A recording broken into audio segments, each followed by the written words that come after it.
Welcome to Sudan, a land where history, culture, and tradition blend seamlessly with the rhythm of everyday life. Located in the heart of Northeast Africa, Sudan stretches from the arid expanse of the Sahara Desert in the north to the lush, fertile lands near the banks of the Blue and White Niles. Its vast landscapes are adorned with ancient pyramids, bustling cities, and tranquil villages, each telling a unique story of resilience and vibrancy. Sudan is a country shaped by the flow of its mighty rivers. The Nile, winding gracefully through the nation, has nourished its people for thousands of years. Along its banks, rich farmlands provide the foundation for agriculture, sustaining communities and fostering a deep connection to the land. The nation's diverse geography encompasses deserts, savannas, and mountain ranges, making Sudan a place of remarkable natural beauty and contrasts. The people of Sudan are as diverse as the landscapes they inhabit. With over 500 ethnic groups and many languages spoken, Sudan is a true mosaic of cultures and traditions. The largest ethnic group, the Sudanese Arabs, are joined by Nubians, Beja, Fur, Nuba, and many others, each contributing their customs, music, and art to the rich tapestry of Sudanese society. Hospitality is a cornerstone of Sudanese culture. Visitors are often welcomed with warmth and generosity, invited to share in meals and celebrations as honored guests. Family and community ties run deep, and social gatherings are marked by lively conversation, laughter, and the sharing of stories passed down through generations. Sudan's cities are vibrant hubs of activity and culture. The capital, Khartoum, sits at the confluence of the Blue and White Niles and serves as the country's political, economic, and cultural center. Here, bustling markets overflow with spices, textiles, and handicrafts, while modern skyscrapers rise alongside centuries-old mosques and colonial-era buildings. In Omdurman, the old soul of Greater Khartoum, traditional music and Sufi dancing fill the air, and age-old ceremonies are celebrated with joyful abandon. One cannot truly know Sudan without experiencing its cuisine, a reflection of the country's rich history and diverse peoples. Sudanese food is a celebration of flavors and communal dining, where every meal is an opportunity to bring people together. Staple dishes such as kisra, a thin, spongy bread made from fermented sorghum, and foul mesdames, a hearty stew of fava beans, are enjoyed daily and often accompanied by tangy salads, spicy sauces, and fresh vegetables. Among Sudan's culinary treasures is tagine, a slow-cooked stew of meat, vegetables, and aromatic spices, simmered to perfection and served with bread for scooping and sharing. Asida, a porridge-like dish made from wheat or sorghum flour, is a favorite comfort food, often served with rich meat or vegetable sauces. Tea and coffee hold a special place in Sudanese hospitality, symbolizing friendship and respect. The traditional Jabana coffee ceremony is an elaborate affair, where beans are roasted over an open flame, ground, and brewed with spices like ginger and cardamom. Sharing a cup of coffee or tea is more than a simple gesture. It is an invitation to connect, to slow down, and to savor the moment together. Sudanese cuisine is deeply influenced by the country's geographic location and its history as a crossroads of trade and migration. Flavors from the Middle East mingle with African spices and ingredients, resulting in dishes that are bold yet comforting, familiar yet unique. Street vendors sell crispy falafel and grilled meats, while home cooks prepare feasts for family gatherings and special occasions, always with an emphasis on freshness and generosity. To explore Sudan is to embark on a journey of discovery, one that reveals the warmth of its people, the depth of its history, and the richness of its flavors. Whether wandering through ancient ruins, sharing a meal in a family home, or marveling at the sunset over the Nile, Sudan offers a tapestry of experiences that linger long after the journey ends. Rising from the arid landscape of northern Sudan, the Soleb Temple stands as a silent testament to the enduring legacy of ancient Egypt and Nubia. This majestic structure, weathered by centuries of sun and sand, tells a story of power, devotion, and cultural exchange across the Nile. To approach Soleb is to journey back more than 3,000 years, to the time of Pharaoh Amenhotep III, one of Egypt's most illustrious rulers. Under his reign, Egypt's influence stretched far beyond its traditional borders, reaching deep into the land of Kush. It was here, in this distant corner of his empire, that Amenhotep III commissioned the construction of a monumental temple dedicated to the god Amun-Ra, seeking to cement both his authority and divine favor in these foreign lands. As you draw closer, the first thing that captures your eye is the imposing row of sandstone columns, soaring skyward in silent grandeur. These columns, adorned with intricate carvings and crowned with papyrus-shaped capitals, mirror the elegance of temples found along the Nile in Egypt itself. Their surfaces are etched with ancient hieroglyphs, each symbol meticulously inscribed by artisans to honor both the gods and the mighty pharaoh. Despite centuries of exposure to the elements, many of these carvings remain remarkably well preserved, offering a tantalizing glimpse into the beliefs, rituals, and ambitions of their creators. The hieroglyphs tell stories of divine offerings and royal achievements, immortalizing Amenhotep III's name alongside the gods he revered. Walking through the remnants of the temple's great hypostyle hall, you can almost imagine the once vibrant processions that would have wound their way through these corridors. Priests in flowing linen, bearing incense and offerings, would have moved to the rhythmic beat of drums, their chants rising towards the heavens. The air, heavy with the scent of sacred oils, would have echoed with prayers and invocations to Amun-Ra, the king of gods. Every stone, every inscription, was meant to inspire awe and reverence, not only among the local Nubian population, but also among visiting dignitaries and officials from Egypt. But Soleb's significance goes beyond its architectural splendor. The temple stands as a poignant symbol of Egypt's relationship with Nubia, a land rich in gold, resources, and cultural heritage. By erecting such a grand monument so far from the Egyptian heartland, Amenhotep III was not only asserting political control, but also weaving together the spiritual and cultural threads of two great civilizations. The temple became a center for religious festivals and ceremonies, drawing people from across the region and fostering a unique blend of Egyptian and Nubian traditions. Over the centuries, Soleb Temple has witnessed the ebb and flow of empires, the rise and fall of dynasties. While many of its original statues and decorations have been lost or eroded by time, the core of the temple endures. Archaeologists and travelers alike are drawn to its haunting beauty, piecing together fragments of its past to better understand the world that once flourished here.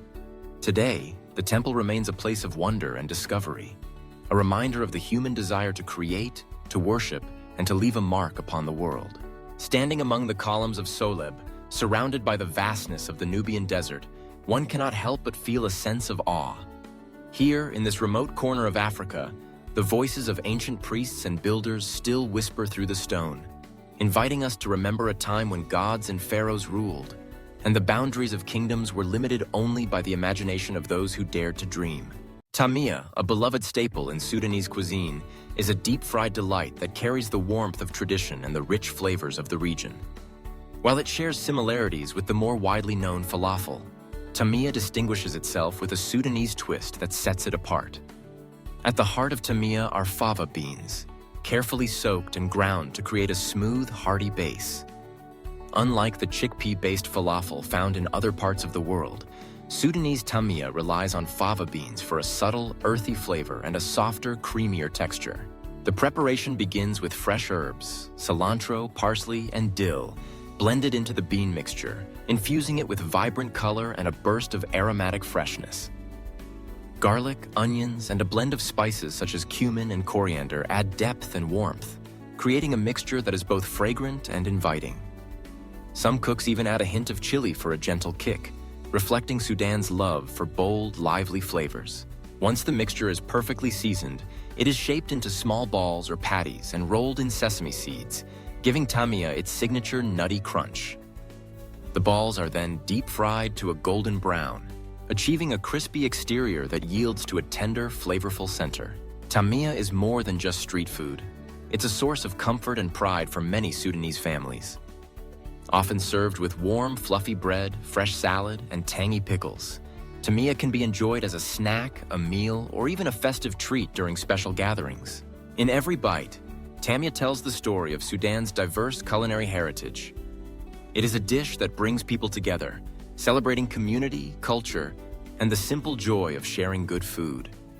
Whether you're tasting Tamia for the first time or savoring a familiar favorite, you'll discover that its unique Sudanese twist makes it truly unforgettable. Nestled in the southeastern corner of Sudan, Dinder National Park stands as one of Africa's hidden gems.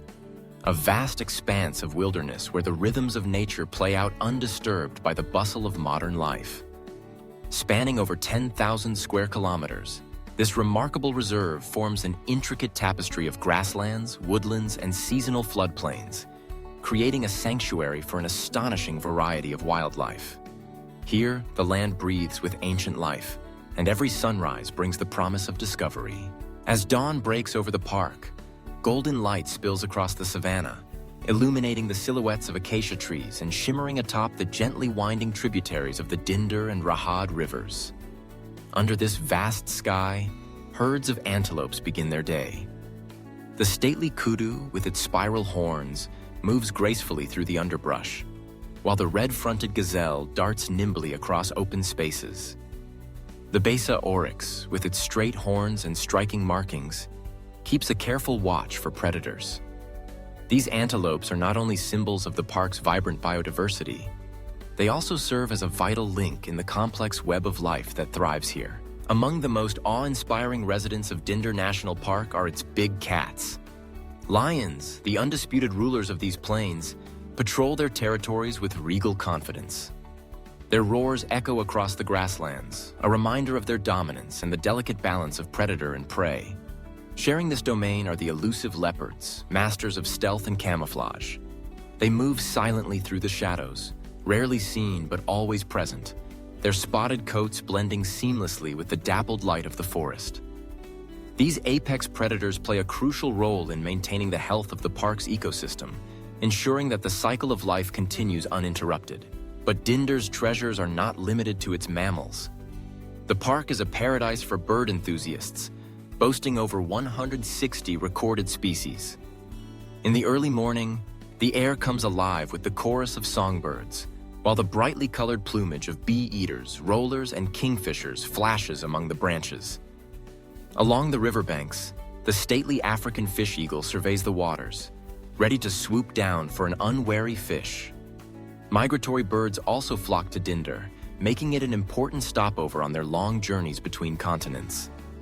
During the wet season, when the floodplains brim with water, flocks of storks, herons, and cranes gather in great numbers, turning the landscape into a haven for avian life. The seasonal rhythms of the park are dictated by the rains, which transform the land from arid grassland to lush wetland. This annual cycle supports not only wildlife, but also a rich tapestry of plant life. Towering mahogany, fig, and sycamore trees create pockets of dense forest, sheltering countless creatures from the midday heat. Beneath their canopy, smaller mammals like warthogs, genets, and bushbucks go about their lives, each playing their part in this intricate ecosystem. For centuries, Dinder National Park has been a refuge, not just for wildlife, but for people seeking a deeper connection with the natural world. Its remote beauty invites exploration, offering rare encounters with animals in their true element. Yet this remarkable wilderness faces challenges, from climate change to human encroachment. Conservation efforts are underway to protect its fragile habitats and ensure that future generations can experience the magic of Dinder. In the heart of Sudan, Dinder National Park remains a testament to the enduring power and mystery of the wild. Here, life unfolds as it has for eons, in a delicate balance of predator and prey, growth and renewal. To visit Dinder is to step into a world where nature reigns supreme, and every moment holds the promise of wonder. Shorba is more than just a comforting bowl of soup. It's a cherished tradition woven into the fabric of Sudanese culture. Across Sudan, shorba is a staple dish, often gracing tables during Ramadan, family gatherings, or on chilly evenings when warmth is needed most. Its appeal lies not only in its nourishing ingredients, but also in the way it brings people together, turning a simple meal into a shared experience. At its heart, shorba is a versatile soup. Some families prepare it with tender cuts of lamb or beef, while others favor a vegetarian version rich with lentils. The base is built from sautéed onions, garlic, and ripe tomatoes, which slowly simmer to release their fragrant aromas. What truly distinguishes shorba are the local spices: cumin, coriander, cinnamon, and sometimes a hint of cardamom, transforming everyday ingredients into a deeply flavorful and aromatic dish. As the soup simmers, Lentils or meat absorb the spices, creating a harmony of textures and tastes. Carrots, potatoes, and sometimes chickpeas are added for hardiness, while fresh herbs like cilantro or parsley lend brightness and color. Every family has its own variation, passed down through generations, each pot of shorba offering a unique reflection of its maker's hand. Eating shorba is an act steeped in tradition. It's commonly served with flatbreads, perfect for dipping and savoring every last drop. During Ramadan, shorba is often the first dish to break the fast, its warmth and nourishment providing comfort after a long day. But beyond its ingredients and flavors, shorba embodies Sudanese hospitality, a symbol of generosity, welcome, and togetherness. Whether enjoyed in a bustling city or a quiet village, shorba remains a beloved comfort food, reminding all who taste it of the rich cultural heritage and timeless traditions of Sudan. Rising majestically from the golden sands of northern Sudan, Jebel Barkal stands as a silent sentinel over centuries of history, legend, and culture. At just over 98 meters tall, this isolated sandstone butte may not be the highest peak in the region, but its significance far outweighs its size. For millennia, Jebel Barkal has been revered as a sacred mountain, a place where the earthly and the divine meet, and where civilizations have left their mark in temples, pyramids, and stories carved into stone. Located near the town of Karima on the banks of the winding Nile River, Jebel Barkal was first recognized as a spiritual center by the ancient Egyptians around the 15th century BCE. To them, this lone mountain was more than just a natural landmark. It was the southern home of the god Amun, the supreme deity of the Egyptian pantheon. The mountain's distinctive flat-topped summit, visible from miles away, was believed to resemble the uraeus, the sacred cobra that adorned the crowns of pharaohs, symbolizing divine authority and protection. As the Egyptian empire expanded southward into Nubia, Jebel Barkal became a vital religious and political center. Pharaohs commissioned grand temples at its base, seeking to legitimize their rule and forge a spiritual connection to the gods. The Temple of Amun, hewn from sandstone and adorned with intricate hieroglyphs, became the heart of this sacred complex. Within its sanctuaries, priests performed rituals, offerings, and ceremonies, invoking the presence of Amun and ensuring the prosperity of the land. But Jebel Barkal's significance did not end with the Egyptians. In the 8th century BCE, the kingdom of Kush rose to power in Nubia with its rulers, known as the Black Pharaohs, looking to Jebel Barkal as both a religious and royal capital. The Kushite kings embraced the legacy of Amun, expanding and embellishing the temples, and even crowning themselves at the foot of the mountain, under the watchful gaze of the gods. For these monarchs, Jebel Barkal was the source of their legitimacy and strength, a sacred link to the divine order that governed the world. Surrounding the mountain, the landscape is dotted with the remnants of this grand past. Rows of slender pyramids, built by Kushite royalty, rise from the desert, their weathered stones bearing silent witness to the passage of time. Unlike their Egyptian counterparts, these pyramids are smaller and steeper, yet they share the same purpose: to honor the dead and provide a stairway to the afterlife. Burial chambers within the pyramids reveal rich treasures and elaborate inscriptions testifying to the power and sophistication of the Kushite civilization. Today, Jebel Barkal and its archaeological sites are recognized as a UNESCO World Heritage Site, celebrated for their exceptional testimony to the interchange of cultures between Egypt and Nubia. The temples and pyramids, though worn by centuries of wind and sand, remain a powerful reminder of the region's spiritual and historical legacy. Archaeologists continue to uncover new secrets beneath the surface, piecing together the stories of priests, kings, and ordinary people who once lived in the mountain's shadow. For visitors, Jebel Barkal offers more than just ruins to explore. It is a place where the landscape itself seems to breathe history, where the silence of the desert is broken only by the whisper of the wind and the distant call of the Nile. Climbing to the summit, one can gaze out over the ancient city of Napata, the river's lush banks, and the timeless pyramids, feeling a connection to a story that began thousands of years ago. Jebel Barkal endures as a symbol of sacred power and cultural fusion, a mountain that has inspired devotion, ambition, and awe across the ages.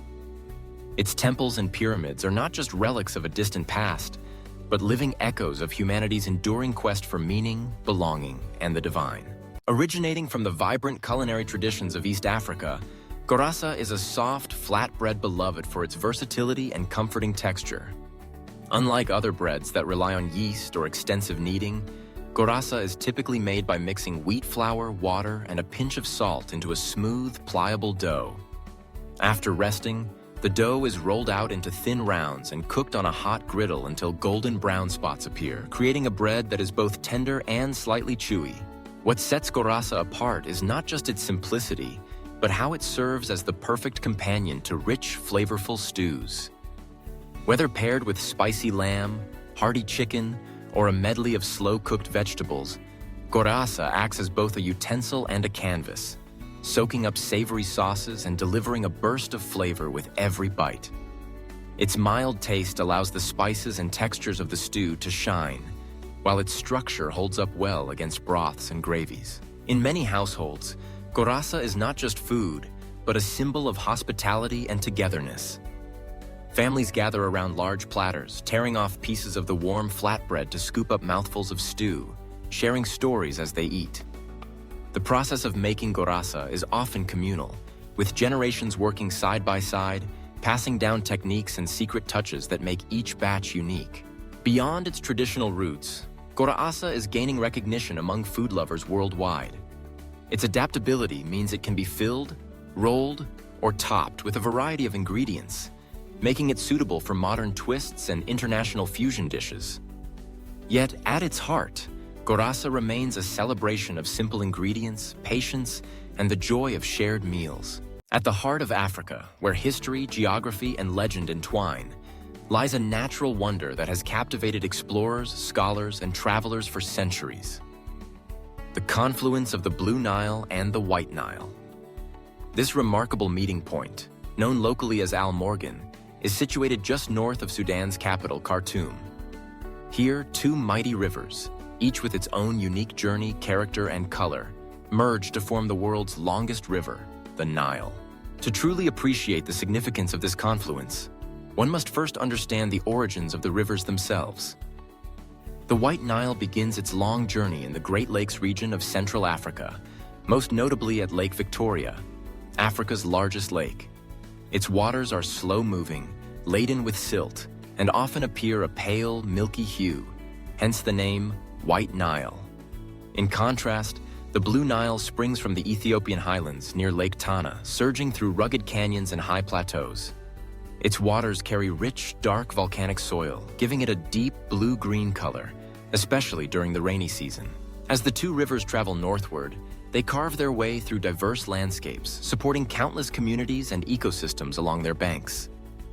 The White Nile, with its gentle flow, nurtures vast wetlands and floodplains in South Sudan, while the Blue Nile, swift and forceful, is responsible for much of the fertile soil that has sustained Egyptian civilization for millennia.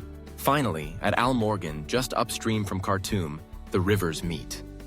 From above, the spectacle is nothing short of breathtaking.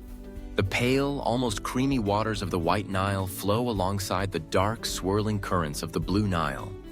For a stretch, the two rivers run side by side, their contrasting colors refusing to blend immediately. This visible line marks the moment when two worlds collide, a literal and symbolic merging of Africa's diverse landscapes and cultures. For those who visit the confluence, the experience is unforgettable. Standing on the banks, one can watch local fishermen cast their nets, as they have for generations, relying on the bounty of the rivers.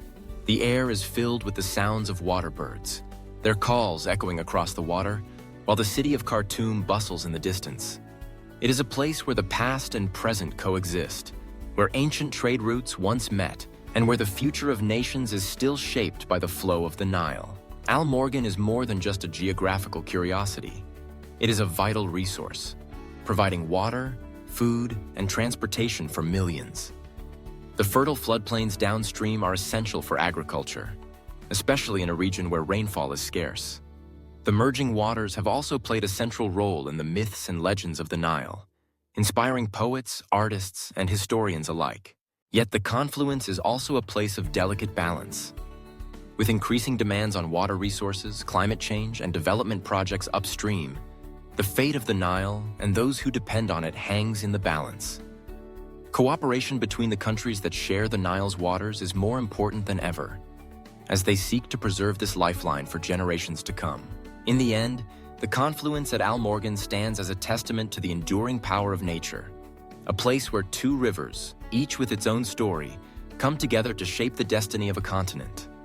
It reminds us that, even in a world of constant change, there are places of timeless beauty and profound significance, waiting to be discovered by those willing to seek them out. Asida is a humble yet cherished dish, woven into the culinary traditions of North Africa and the Middle East. At first glance, it may appear simple, a smooth, doughy mound made from wheat flour, water, and a touch of salt. But behind its unassuming appearance lies a story of heritage, comfort, and togetherness. The magic of Asida begins with the flour.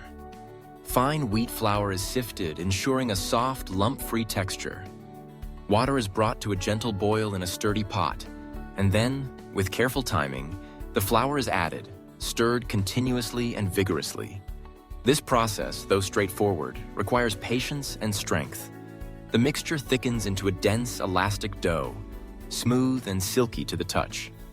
Often, a wooden spoon or even bare hands are used to knead and shape the Asida, ensuring it is free of lumps and perfectly cohesive. Once formed, Asida is traditionally shaped into a mound or a dome, with a slight indentation pressed into its center. This hollow, like a little well, is where the real flavor arrives. Either in the form of a molten pool of golden ghee and sweet honey, or a ladle full of spicy, savory sauce. The choice of topping reveals much about the region and the occasion. In Libya and Sudan, sweet Asida drizzled with honey and clarified butter is a beloved breakfast or festive treat, especially during religious holidays like Eid. In Morocco or Yemen, Asida pairs with hearty meat or vegetable sauces, transforming it into a satisfying main course, perfect for family gatherings. Eating Asida is a communal experience. Traditionally, it is served on a large platter, placed at the center of the table.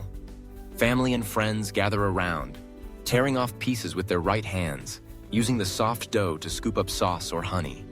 This act of sharing, breaking bread together in the most literal sense, is at the heart of Asida's enduring appeal. It is a dish that transcends generations, connecting the old and the young, the everyday and the festive. Every family has its own variation. Some add a pinch of salt for depth, while others might incorporate a hint of spice or a drizzle of olive oil. The sauces, too, can vary widely. Tomato-based stews laced with cumin and coriander, rich lamb gravies, or even lentil and chickpea concoctions. In some regions, a tart, almost sour sauce made from fenugreek or tamarind is preferred, offering a sharp contrast to the mellow dough. Beyond its taste, Asida carries cultural significance. It is often prepared during times of celebration or mourning, marking the milestones of life. When a child is born, a pot of Asida might be prepared and shared with neighbors. During Ramadan, it is a favored dish to break the fast. In times of illness or hardship, its simplicity and softness offer comfort and sustenance. Making Asida is an art passed down through generations, with mothers teaching daughters and grandmothers overseeing the process. The rhythm of stirring, the warmth of the pot, the aroma of wheat mingling with ghee, all become part of cherished memories, woven into the fabric of family life. Today, Asida continues to adapt and inspire. Modern cooks may play with flavors, adding a drizzle of date syrup or a sprinkle of toasted nuts. Despite these changes, the heart of the dish remains the same, a celebration of simplicity, sharing, and tradition. Whether served with a sweet drizzle or a savory sauce, Asida invites us all to slow down, gather together, and savor the simple pleasures of a meal made and enjoyed by hand. Rising from the golden sands of the Sudanese desert, the pyramids of Meroë stand as silent witnesses to an ancient and remarkable civilization. Unlike their more famous cousins in Egypt, these pyramids belong to a lesser-known realm, the Kingdom of Kush. For centuries, this powerful African kingdom flourished along the banks of the Nile, shaping its own identity, culture, and legacy. now etched into the arid landscape in the form of these striking royal tombs. The story of Meroë begins over 2,000 years ago, when the kingdom of Kush shifted its capital from Napata further south to Meroë, a move that marked the dawn of a new era. Here, between the 5th and 6th cataracts of the Nile, the Kushites developed a thriving metropolis, bustling with trade, artisans, and royal ceremonies. The city's strategic location allowed it to become a vibrant center of commerce, linking sub-Saharan Africa, Egypt, and the Mediterranean world. At the heart of this ancient kingdom lies the necropolis of Meroë, where more than 200 pyramids rise from the dunes. These structures, although smaller and steeper than those found at Giza, are no less impressive. Their sharp angles and compact forms create a distinctive silhouette against the endless desert sky. Each pyramid marks the burial site of a Kushite king, queen, or noble, their lives and achievements commemorated in the stone and sand. The building of these pyramids began around 300 BCE, continuing for several centuries as successive generations of Kushite royalty sought to honor their dead and affirm their legitimacy. Unlike the Egyptian pyramids, the ones at Meroë were constructed from sandstone blocks and often topped with decorative capstones. The entrances are typically adorned with reliefs and inscriptions, depicting the deceased in the presence of gods and goddesses, or receiving offerings from priests. These images reveal a fascinating blend of Egyptian and indigenous African traditions, showing how the Kushites adapted foreign influences while maintaining their own unique identity. Inside the burial chambers, archaeologists have discovered treasures and artifacts that offer glimpses into Kushite beliefs and daily life. Elaborate jewelry, pottery, and weapons have been found alongside the remains of the royals, reflecting both wealth and spiritual devotion. The walls bear inscriptions in Meroitic script, a writing system still not fully deciphered, adding an air of mystery to this ancient culture. The people of Meroë were skilled in many arts and crafts, particularly ironworking. The city became renowned for its iron production, earning it the nickname, the Birmingham of ancient Africa. This technological prowess contributed to the kingdom's prosperity and influence. The Kushites also practiced a blend of religious traditions, worshipping gods such as Amun, Apetamak, and Isis, and holding elaborate ceremonies at their temples. Despite the kingdom's strength, the rise of the Roman Empire to the north and shifting trade routes eventually led to Meroë's decline. By the 4th century CE, the city was abandoned, its pyramids left to the mercy of the desert winds and time. Many of the tombs were plundered by treasure hunters in later centuries, but enough remains to inspire awe and curiosity. Today, the pyramids of Meroë are recognized as a UNESCO World Heritage Site, a testament to the enduring legacy of the Kingdom of Kush. They remind us that Africa's ancient history is rich and complex, filled with kingdoms and cultures that rivaled those of their better-known neighbors. As the sun sets over the desert and the shadows lengthen across these timeless monuments, one cannot help but feel the echo of a once great civilization, calling out from the sands of Sudan. Tagine, sometimes spelled tagine, is much more than just a dish. It's a culinary experience that captures the essence of North African cooking. Named after the distinctive clay pot in which it's prepared, tagine is a rich, slow-cooked stew brimming with aromatic spices, tender meat, and hearty vegetables. Its flavors are layered and complex, reflecting centuries of tradition, trade, and cultural exchange. At the heart of every tagine is the unique pot itself, a shallow circular base with low sides, topped by a conical lid.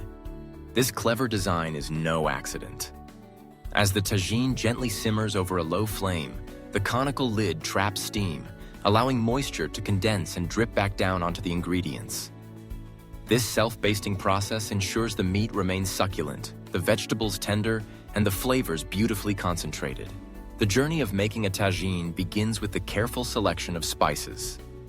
Cumin, coriander, turmeric, cinnamon, ginger, and paprika are commonly blended, creating a tapestry of warm, earthy, and sometimes slightly sweet notes.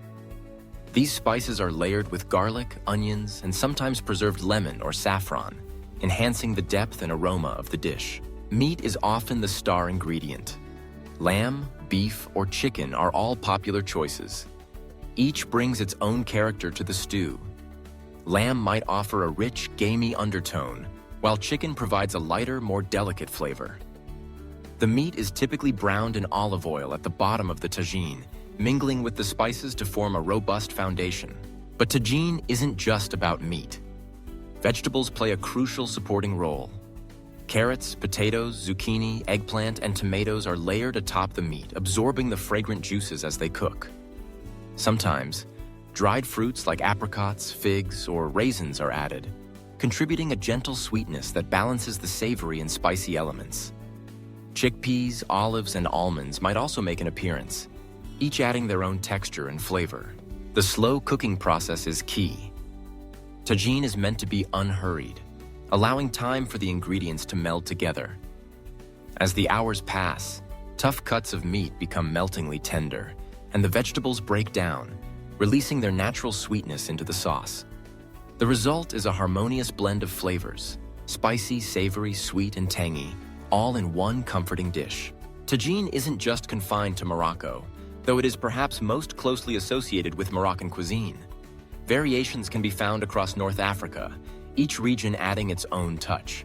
In some areas, you'll find tagines brimming with seafood and bright with fresh herbs. In others, they might feature root vegetables, nuts, or even eggs cooked right in the sauce. Serving tagine is a ritual in itself. Traditionally, it's brought to the table in the very pot it was cooked in, lid removed with a flourish to reveal the fragrant, steaming contents. It's typically enjoyed with warm, crusty bread, perfect for scooping up the sauce, or sometimes with fluffy couscous. Eating a tagine is a communal affair, meant to be shared with family and friends gathered around the table. Beyond its taste, tagine tells a story of ancient trade routes that brought exotic spices to North Africa, of communal meals shared in bustling markets and quiet homes, of the patience and care that goes into every pot. It's a dish that invites you to slow down, savor each bite, and appreciate the power of simple ingredients transformed by time and tradition.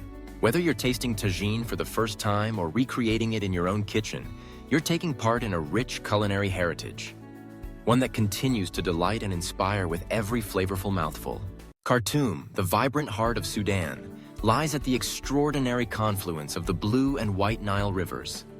This unique meeting point gives the city both its geographical significance and its poetic beauty, drawing visitors and locals alike to its riverbanks. As the sun rises, the waters shimmer, one side a deep, mysterious blue from the Ethiopian highlands, the other a milky, silt-laden current from the Great Lakes region of Central Africa. Here, the two Niles merge, intertwining their destinies to form the mighty Nile that flows northward toward Egypt and, eventually, the Mediterranean Sea. The city itself is a tapestry of cultures, histories, and traditions. Streets bustle with life, as Khartoum stands at the crossroads of Africa and the Arab world. Its skyline is a blend of modern buildings and colonial-era architecture, with minarets and domes punctuating the horizon. Every corner tells a story. Every alley echoes with the footsteps of generations past. Among Khartoum's many treasures, the Sudan National Museum stands as a gateway to the country's ancient heritage. Set along the Nile, the museum's exterior is modest, but inside, it houses some of the most remarkable artifacts in Africa. As you walk through its halls, you are transported thousands of years back in time. Towering black granite statues of pharaohs and kings stand guard, while delicate pottery and jewelry offer glimpses into daily life along the Nile Valley. One of the museum's most captivating features is its collection of ancient temples. These monuments, rescued from the rising waters of Lake Nasser during the construction of the Aswan High Dam, have been carefully reconstructed in the museum gardens. Standing among these weathered stones, you can almost hear the echoes of prayers and rituals from a distant past. The museum also showcases the history of the Kingdom of Kush, whose rulers once controlled vast stretches of the Nile and rivaled ancient Egypt in power and culture. Intricate hieroglyphics, dazzling gold jewelry, and painted coffins tell stories of a civilization that thrived in the deserts and river valleys of Sudan.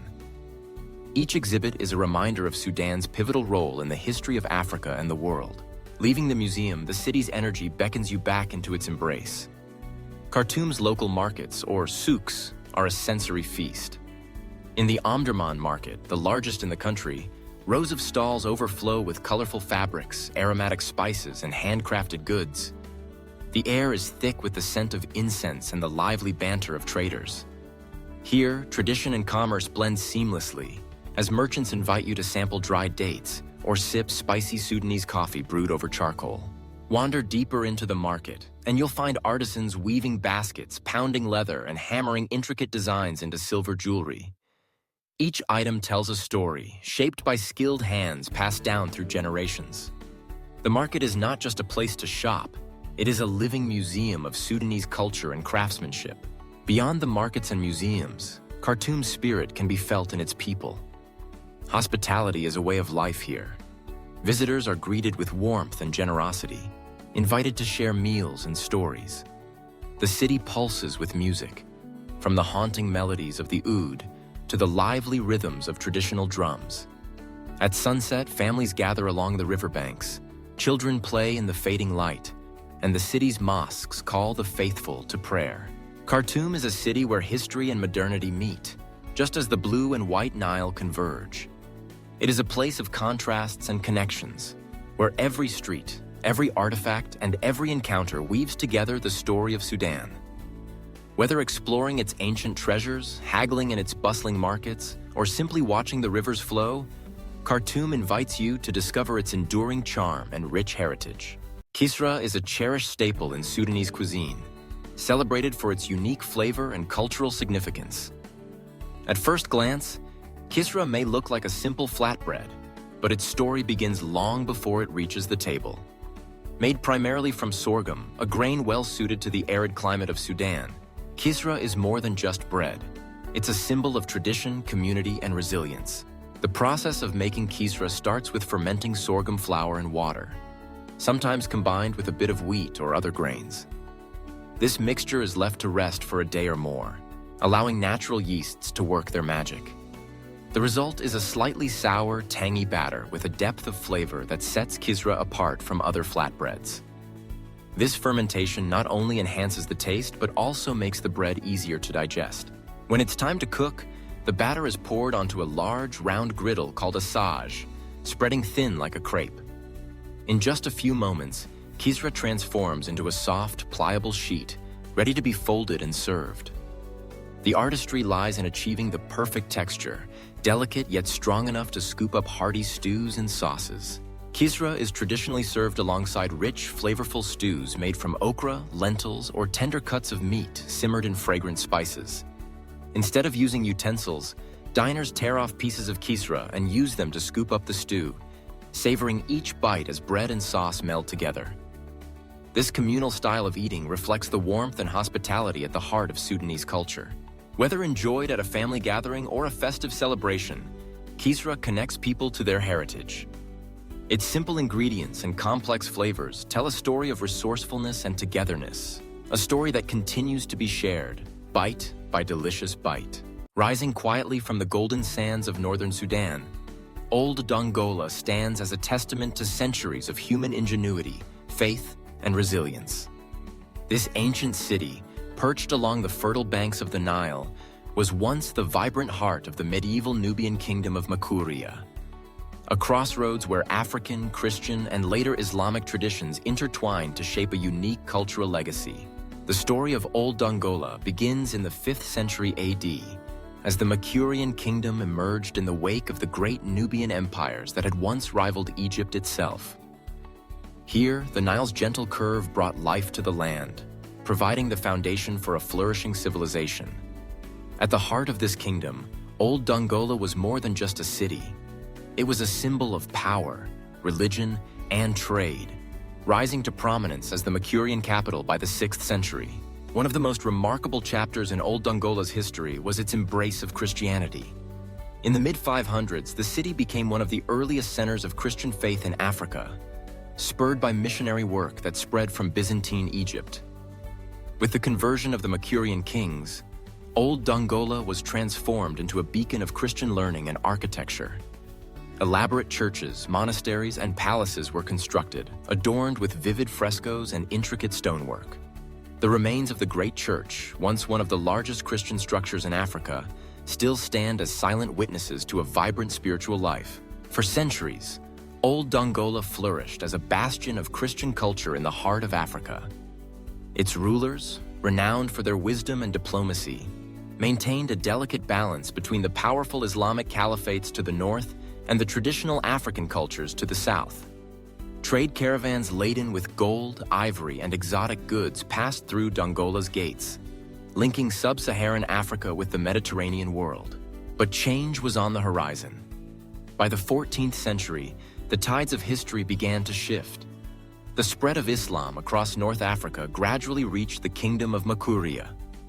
Over time, Old Dongola transformed again, this time into a hub of Islamic civilization. The city's skyline changed as mosques and Islamic tombs appeared alongside the ruins of ancient churches, marking the passage from one era to another. The grand domed tombs, known as kubas, are still visible today, offering a poignant glimpse into the spiritual transformation that swept through the region. Archaeologists have long marveled at the layers of history preserved within Old Dongola's ruins. Excavations have revealed not only monumental buildings, but also traces of everyday life, pottery fragments, tools, and inscriptions that speak to a diverse and vibrant community. Through these discoveries, the city tells a story of adaptation and endurance as its people navigated the challenges of changing faiths, shifting political powers, and the unforgiving desert environment. Today, Old Dongola is a place of quiet reflection, its ruins visited by scholars and travelers seeking to connect with the past. The city's mud brick walls, sun-baked arches, and faded murals invite us to imagine the prayers, celebrations, and daily routines that once filled these spaces. They remind us that the boundaries between civilizations are not always sharp, but often blend and blur, creating something entirely new. In the legacy of Old Dongola, we find a powerful reminder of the richness and complexity of Africa's past. Here, at the meeting point of the Nile and the desert, Christian monks and Muslim scholars, merchants and kings, all left their mark. The city stands as a monument not just to what was lost, but to the enduring spirit of cultural exchange, faith, and human creativity that continues to inspire us today. Full Madams is more than just a meal. It's a culinary tradition that stretches back thousands of years, uniting friends and families around breakfast tables across the Middle East and North Africa. At its heart, Full Madams is a simple yet satisfying dish made from slow-cooked fava beans, infused with olive oil and a blend of aromatic spices. While the ingredients are humble, the flavors are anything but.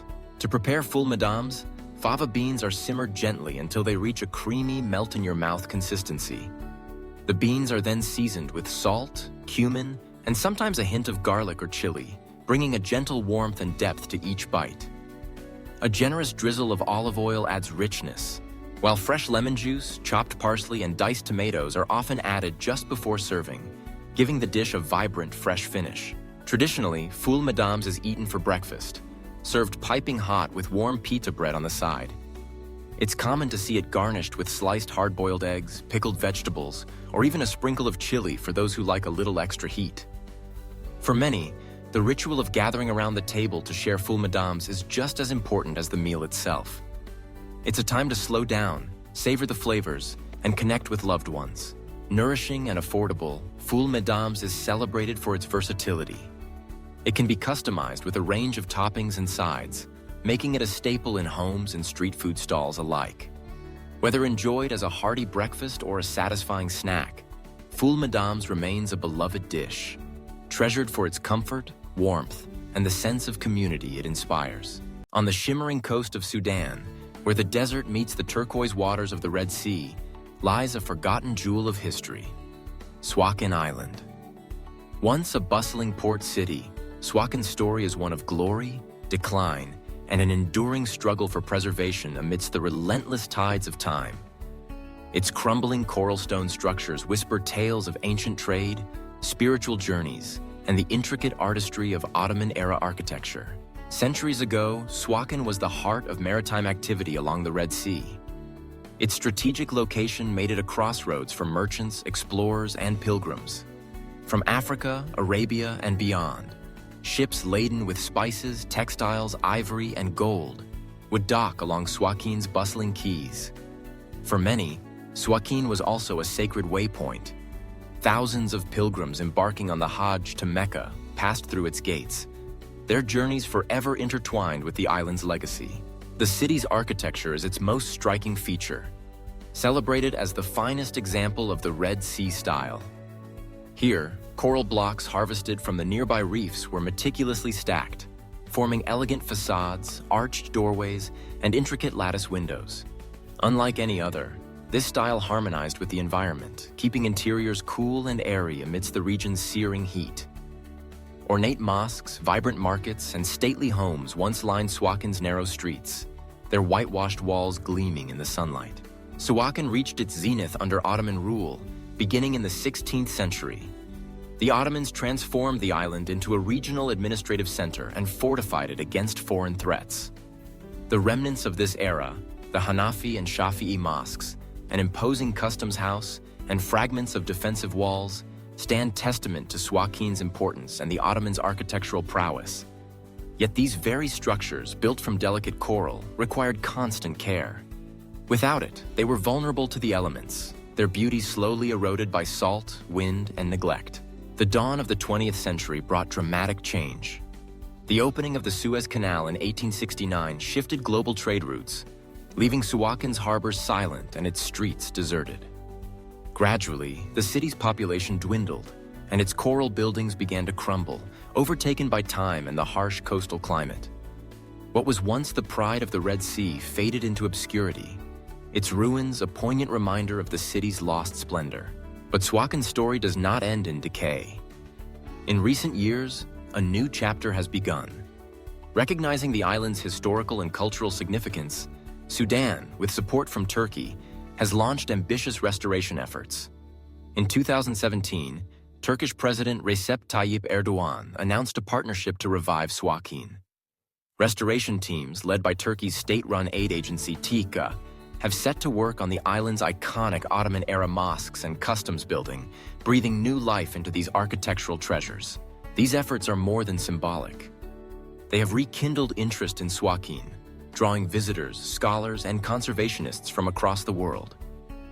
Local residents find hope in the promise of tourism and job opportunities, envisioning Suakin once again as a vibrant hub, especially during the Hajj season. The collaboration between Sudan and Turkey has also forged stronger bonds between the two nations,